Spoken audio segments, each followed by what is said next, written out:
Good morning, Jen Tozer, your portfolio manager here. So my question is, do you have a target date in mind for your retirement? Many people that I've spoken to tend to set more of a rolling 10-year target, pushing their retirement goals further and further away. And if you find yourself saying, I love to work, I'll never retire, that should be a red flag. And it's time to take action. Ideally, you would really start your retirement planning in your 20s because that's the first opportunity you have to start saving and investing your money, and the longer the better.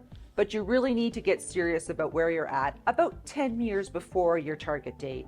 And here's a bit of a checklist to help. Number one, if you have a pension, you need to understand what your payments will look like. Number two, if you're an executive, it's really a good idea to see if you can negotiate your deferred compensation 5 to 10 years ahead of time because you're going to exit. And consider the best strategy for accessing your RSPs and your government benefits such as CPP and OAS. What type of life insurance might you need? Keep your estate plan up to date. And finally, think about your healthcare needs. And not just your healthcare. What if you're planning to travel around the world? Look into travel insurance. That credit card insurance just may not be good enough.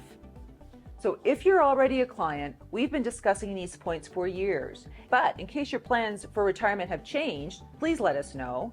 And if you don't have someone to walk alongside you on this journey, it's time to give us a call. It's never too early to start, and it's never too late to get back on track. So think of me as a new executive on your team, and let's start planning today.